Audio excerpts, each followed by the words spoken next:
এদিকে প্রার্থী জট কাটাতে ফের শরিকদের নিয়ে বৈঠকে সিপিএম, তারপরে বৈঠকে বসবে বামফ্রন্ট। শরিকদের লড়া আসনে দাবিদার কংগ্রেসও, তাই জোটে জট কাটাতে ফের বৈঠকে বসছে বামফ্রন্ট।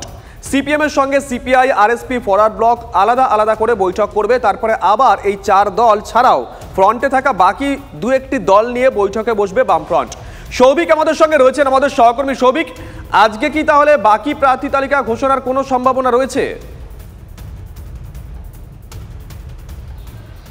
একদমই তাই। দেখো, ইতিমধ্যেই কিন্তু একটি মিটিং কমপ্লিট হয়েছে এবং আরও একটি মিটিং কিছুক্ষণের মধ্যেই শুরু হবে। এবং এই বামেদের যে সিট অর্থাৎ 16টি আসনে কিন্তু প্রার্থী তালিকা ঘোষণার পরে বাদবাকি যে জায়গাগুলো রয়েছে সেখানে কিন্তু প্রার্থী তালিকা আজকেই সম্ভাব্য ঘোষণা করা হবে। এবং মূলত এই যে মিটিং অর্থাৎ এই বামেদের যে কটা শরিকি দল রয়েছে, যেমন সিপিআইএম রয়েছে, সিপিআই রয়েছে, ফরওয়ার্ড ব্লক, আরএসপি, সবাইকে নিয়েই কিন্তু এই মিটিংটা হচ্ছে। মূলত এই মিটিংয়ের কারণ একটাই, সেটা হচ্ছে কংগ্রেসের সঙ্গে যে জোট, সেই জোট কিন্তু আলাপ আলোচনার মধ্যে অনেকটাই সমঝোতার জায়গায় এসছে। এবং বেশ কিছু শরিকি দল অর্থাৎ বামেদের যে শরিকি দল, যেগুলো দীর্ঘদিন ধরে তারা লড়াই করে আসছিল যে সিটগুলোয়, সেই সিটগুলোতেই কিন্তু কংগ্রেস মূলত ইচ্ছা প্রকাশ করেছে সেখান থেকে লড়াই হবে বলে। এবং সেই নিয়েই কিন্তু একটা সিট সমঝোতা ইতিমধ্যেই কমপ্লিট হয়েছে এবং বেশ কয়েকটি মিটিংও হয়েছে। এই মুহূর্তেও কিন্তু মিটিং চলছে, প্রত্যেকটা দলেরই কিন্তু উচ্চ আধিকারিকরা তারা মিটিংয়ে এই সময় মিটিং করছে।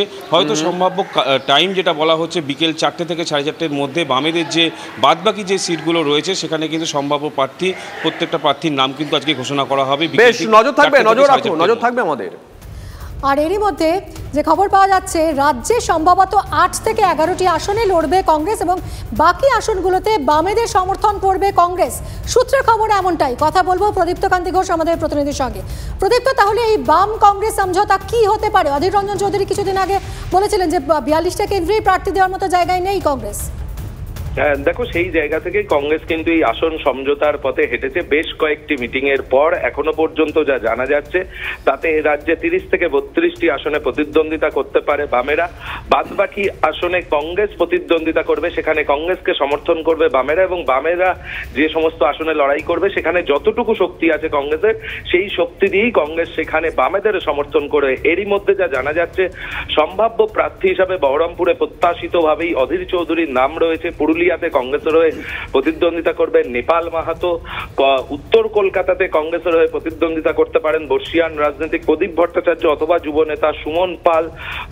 তাদের আর এক যিনি সাংসদ ছিলেন আবু হাসেম খান চৌধুরী ওরফে ডালুবাবু, তিনি এবছর শারীরিক অসুস্থতার কারণে তিনি তার নিজের আসন থেকে লড়াই করবেন না। তার পরিবর্তে তার ছেলে মালদা দক্ষিণ আসন থেকে ঈসা খান চৌধুরীকে কংগ্রেস মনোনয়ন দিতে পারে। রায়গঞ্জ থেকে কংগ্রেস মনোনয়ন দিতে পারে। ফরওয়ার্ড ব্লক থেকে দলে আসা যুব নেতা ভিক্টরকে তারা মনোনয়ন দিতে পারে। তার পাশাপাশি আরো একটা কংগ্রেসের শক্ত ঘাঁটি আলটিমেটলি কি দাঁড়ায় এই সিট শেয়ারিং রেশিওটা, আমাদের সেদিকে অবশ্যই নজর থাকবে। সঙ্গে থাকো প্রদীপ্ত। আমরা একবার শুনবো অধীর রঞ্জন চৌধুরী কয়েকদিন আগে কি বলেছিলেন এই নিয়ে। পশ্চিমবঙ্গের সব আসনে লড়বার মতো আমাদের সাংগঠনিক শক্তি আছে, কথা কখনো বলিনি।